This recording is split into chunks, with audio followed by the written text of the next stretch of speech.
What is going on, gamers? QKG here to give you guys another Nintendo Switch game review today. And talking to a lot of friends, co-workers, heck even family that do own a Nintendo Switch, some of them actually skipped out on Super Mario Odyssey, not just because of its history, because everyone knows Mario is probably one of the most well-known games to date, but just because they thought maybe it wasn't the game for them. And unfortunately, I actually was in that group till about a month back when one of my good homies, Damon, shoutouts to you, hooked me up. He was like, hey man, I see you chilling, I see you playing your Switch, I'm gonna go ahead and lay this Odyssey on you and see how you like it. So, I can't lie, I'm gonna give y'all guys all the meat and potatoes on exactly why you should purchase Super Mario Odyssey and give it that shot. So let's go ahead and get started with this review.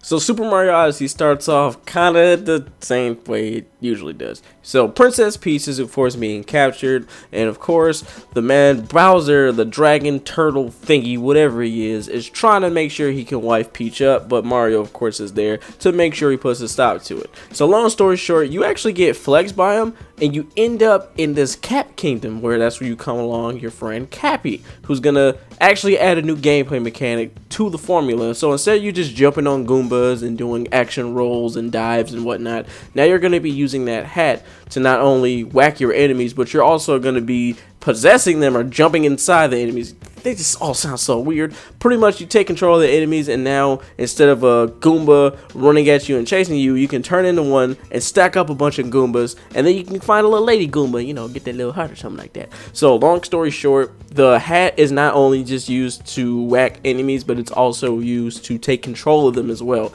So that adds a new gameplay mechanic than the just simple jump and step on stuff and collect coins. But everything in the game is going to be based on this power moon system. So you're going to be collecting these moons, which is going to power up the Odyssey, which is this ship that's going to take you all around the world in different kingdoms until you finally reach your destination when it's completely powered up.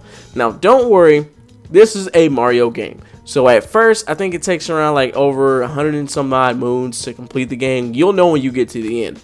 But there's 800 moons in total to get.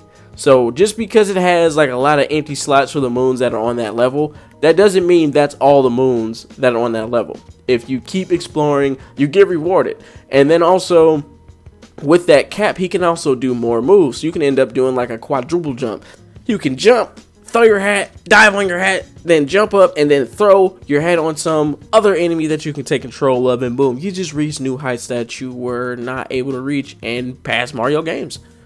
Also, one thing that really caught me off guard was right away when you play it in portable mode and in TV mode, it looks really stunning. The game runs beautifully, it looks beautifully, and then just when it gives you those Super Mario 64 vibes, it's gonna provide a nostalgic feel with a brand new experience mixing in Cappy and the brand new worlds. And then also, they usually have about 2 bosses per world, and the bosses aren't extremely easy, but of course they're not extremely hard at the exact same time. But trust me, if you're not paying attention, you could get waxed by these bosses. But for the most part, I really didn't have too much trouble. And I can't lie, the boss fights, they were entertaining. Like I said, even though they didn't give me too much trouble, they were still very entertaining. And when it comes to this game, just everything about the color palette they use, the scenery, especially when you hit New Donk City, is just completely gorgeous. Now, with my review format, I speak from the heart. I give you my full experience from start to finish, how I felt, how my emotions were, how I felt. Was there anything that really broke the immersion for me? And honestly, there wasn't anything at all besides the fact that the bosses, yeah, they were kind of easy, but they were still entertaining at the exact same time. It wasn't like I was getting my hand held the entire time, but at the same time, it felt like it was just a little bit too easy. But other than that, I've had a complete blast from start to finish. My favorite world was actually New Donk City, and just seeing the bright color palette that they use, seeing the environment, seeing everything that this world had to offer, and especially that end sequence was just completely beautiful. So if I was actually to rate this game just off of a 1 to 10, I would definitely give Super Mario Odyssey a solid 9 out of 10. This was a really, really enjoyable game. I cannot say anything more positive about the game. If you have not played it yet, go to your local Target, Best Buy, Walmart, whatever. If you have a actual station where you can actually play a demo of it, play a demo of it.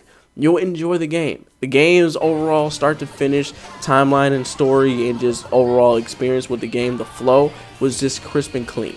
I enjoyed the game, and I hope you enjoy the game too. So long story short, what I'm trying to say, this game was phenomenal. I couldn't ask for more in a Mario game, and trust me, once you try it, you'll see the exact same too.